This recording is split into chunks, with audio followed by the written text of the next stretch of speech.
ആദിയാണ് വ്യാധി ഉണ്ടാക്കുന്നത്, രോഗമാക്കുന്നത്. ആദിയാണ് രോഗിയാക്കുന്ന, വ്യാധി ഉണ്ടാക്കുന്നത്. അത് ശരിയല്ലേ?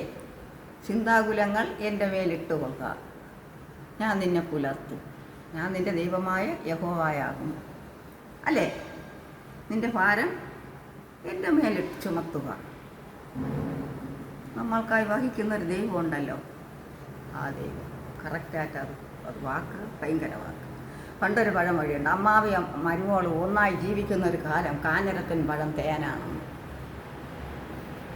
ഓ, കറക്റ്റല്ലേ അത്? എവിടെയെങ്കിലും ഒത്തു പോകുമോ? അമ്മാവി മരുമോളും ഒന്നാവണ കാലം കാഞ്ഞിരത്തിന് പഴം തേനാണ്. അപ്പോൾ ഭയങ്കരം തന്നെ അല്ലേ? മക്കൾക്ക് പോലും കറിവേപ്പല കറിയിലിടുമ്പോൾ ഒരു വാസന, കുറേ കഴിഞ്ഞാൽ അതയ്യ എടുത്താൻ കളയുക.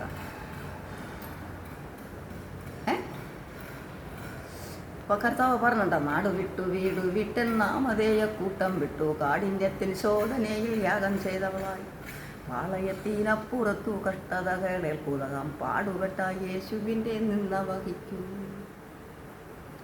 പക്ഷെ ഒരു നാൾ കയറ്റും നമ്മളെ നാട്ടിൽ, കൊണ്ടുവിട്ടോടുവിൽ ഞാൻ എൻ്റെ നാട്ടിൽ നാടിൻ്റെ മുമ്പിലെത്തും, പാടിയിടാൻ ജയ ഗീതമേ ഞാൻ പങ്കവീർ മുറുകൾ പാടുകളേറ്റവനായി. ഉറ്റവർ പെറ്റവർ പക്ഷം തിരിഞ്ഞു നിന്നു, മുറ്റും വീടക്കൻ എന്നെ തല്ലിയപ്പോൾ നിൽക്കുമേ അവനൊടുവിൽ പക്ഷത്തു ചേർത്തിടുമേ, പറ്റിച്ചേർന്നൊടുവിൽ അവൻ പക്ഷത്തു ചേർത്തിടുമേ. ലോകമേ എനിക്കു വേണ്ടേ, ലോകത്തിൽ ബിംബം വേണ്ട, പോകും ഞാൻ യേശുവിൻ പാതേ നോക്കി.